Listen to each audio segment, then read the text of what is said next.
Good morning. Distinguished representatives of the governments, UN agencies, and international organizations, excellencies, friends from the media, my dear Rohingya brothers and sisters, and ladies and gentlemen, Assalamu alaikum. I am happy to speak at this very important stakeholders dialogue in Cox's Bazar today. I would like to thank all of you for your presence and participation, active participation in this very important dialogue. I come here at a very important moment in our political history. 1 year back, we have gone through a killing spree and followed by student-led uprising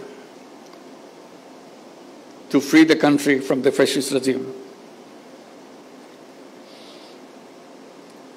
Now we are ready for another transition in our political history. We have announced the time for election. It's just about a year back, we had the uprising mixed with the killing spree. And the country has come to this stable enough and ready to have the election. So we announced the election in the first half of February 2026. Interim government will be replaced by an elected government. We hope we can work out a solution to the Rohingya problem, to let them go back to their own home.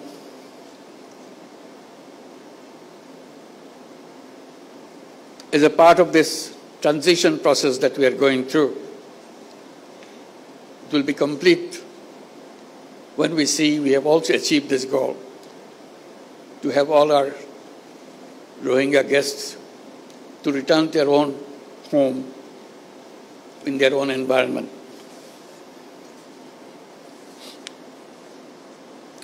On the 8th Rohingya Genocide Remembrance Day,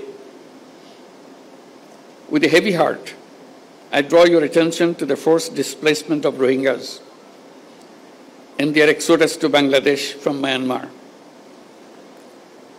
In a spate of only few weeks, in August 2017, around 800,000 Rohingyas crossed into Bangladesh. They came to Bangladesh to save their lives. Unfortunately, the barbaric attack and persecution still persists. Hence, we see fresh arrivals at our doorsteps every day.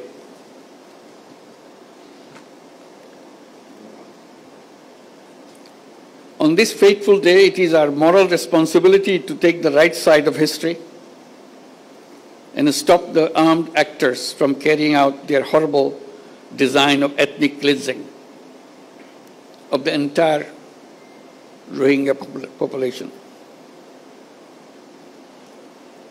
It will be a historic blunder if we wait for seeing the very last Rohingya living Rakhine. We cannot let it happen. International commitment is to help the Rohingyas to go back to their own home. When Secretary General came in March here to be with the Rohingyas during the month of fasting, and he himself gone through the fasting for the whole day and meet for iftar. breaking of the fast, with nearly 100,000 or 150,000 Rohingyas around him, giving them hope that the world is with them and help them to go back their home and celebrate those festivals like Eid al-Fitr back home rather than here in the camps. We see fearful and shuttered eyes of Rohingya women and men when they appear at our doorsteps with horrific stories. The stories include, among others, systematic persecution, denial of nationality, forced deportation, mass killing, rape, inhuman torture, destruction of their properties in arson, and so on and so on.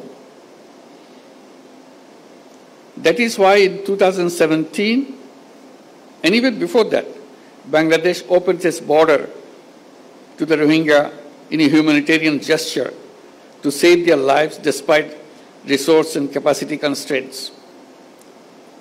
This manifests our empathy and compassion towards fellow human beings during their gravest humanitarian crisis. We don't afford anymore to stand silent at the protracted situation of the Rohingyas. Hence, we urge upon the international community to undertake collective efforts to stop the Myanmar junta and the Arakan army from unleashing violence against Rohingya. Effective role of the international community is much more needed than ever before. Excellencies and distinguished guests, I acknowledge the continued support, assistance, and solidarity of the donors, our partners, UN agencies, international organizations, and friends across the globe to the Rohingyas sheltered in Bangladesh. We greatly value your compassion and continued partnership for the Rohingyas. Your continued support will remain pivotal and exigent until they return home. Bangladesh now hosts 1.3 million forcibly displaced Rohingyas from Myanmar. That makes Cox's Bazar the largest refugee camp in the world. In addition, around 32,000 new babies are born each year in these camps. On the contrary, only less than 500,000 of them are living in Myanmar. This picture manifests that due to continued persecution, Rohingyas continue to leave Myanmar. During last 8 years, people of Bangladesh, in particular the host community here in Cox's Bazar, have been making tremendous sacrifices. The impact on our economy, resources, environment, and ecosystem, society, and governance have been huge. I thank our host community and the people of Bangladesh for their wholehearted support and enormous sacrifices for the Rohingyas. We don't foresee any scope whatsoever for further mobilization of resources from our domestic resources, given our own challenges. Rohingya issue and its sustainable resolution must be kept alive on the global agenda as they need our support until they return home. In that spirit of solidarity, during the last Ramadan in March this year, the Secretary General of the United Nations, Antonio Guterres, and I joined with over 100,000 Rohingyas in an iftar in Cox's Bazar, as I mentioned before. I take this occasion to thank the Secretary General on behalf of all the Bangladeshis and all the people in the camp and all the Rohingyas, wherever they are. That was a wonderful gesture he did and uplifted the morale of all the people in Bangladesh and the Rohingyas particularly around the world. You may recall that last year in the United Nations General Assembly, I made a 3-point proposition to address the Rohingya crisis. In recognition of my call, the high-level conference was envisaged for this year's General Assembly. I hope that this dialogue here in Cox's Bazar will contribute substantively to the conference in New York in shaping the roadmap for an expedited and permanent solution of the Rohingya crisis. My Rohingya brothers and sisters, Bangladesh supports and is working relentlessly for a sustainable solution to your crisis. This dialogue is aimed at amplifying your voice in rolling out a roadmap towards early, voluntary, and sustainable return to your homeland. Distinguished participants, it is not only the responsibility of Bangladesh, but also of the international community to share the burden of the Rohingya crisis, to reflect on the possible solutions, and to play an active role in implementing them. In going forward towards these objectives, I propose the following 7 points. First point, umbilical relationship of Rohingyas with their homeland cannot be severed. So their right to return to their own home and homeland has to be secured. Therefore, we urge all parties and partners to work hard for charting a practical roadmap for their speedy, safe, and dignified, voluntary, and sustainable return to their homes in Rakhine as soon as possible. We must not be held hostage to mere rhetoric. The time is for action right now. Second point, undiminished contribution of donors and humanitarian partners is essential to ensure continuity of life-saving programs. We make an appeal to the international donors to enhance their commitments in order to fill out the fund gaps in the Joint Response Plan of 25-26.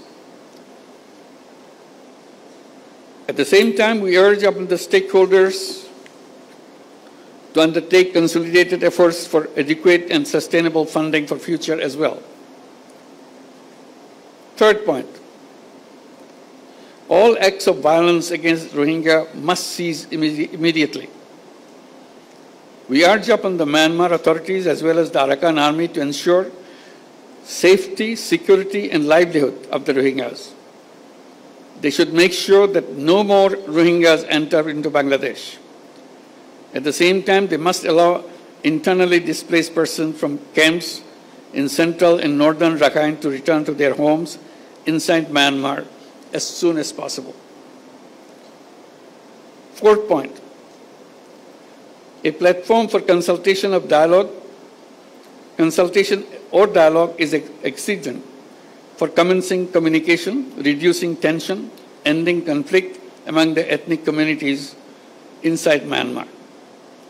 We urge upon Myanmar government and de facto authorities in Rakhine to constructively engage in dialogue with the Rohingyas to promote reconciliation among themselves, restore rights of the Rohingyas, and facilitate their speedy repatriation back to their homes. Fifth point, role of the international community, in particular ASEAN and countries in the neighborhood, is indispensable to create conducive environment in Rakhine. We all support all international efforts to this end, including ASEAN's 5-point consensus. We urge upon the international community to be more active in advancing peace, security, and stability in Rakhine and in the neighborhood. We need to address and combat transboundary organized crimes, including human and drug trafficking, smuggling of small arms, and criminal activities that impact peace, security, and stability. Sixth point, regional and international stakeholders must continue to stand resolutely against the heinous crime of ethnic cleansing. Towards that, we urge upon all to calibrate their relationship with Myanmar and Arakan Army and all parties to the conflict in order to promote an early resolution of the protracted crisis. Seventh and the final point, we urge upon the international community to add dynamism to the ongoing international accountability processes at the International Court of Justice, International Criminal Court, and elsewhere. We urge upon them to implement the provisional measures decided by ICJ, ensure justice and accountability, and put an end to the genocide and crimes against humanity. It is timely to reflect on realizing relevant aspects of restorative justice.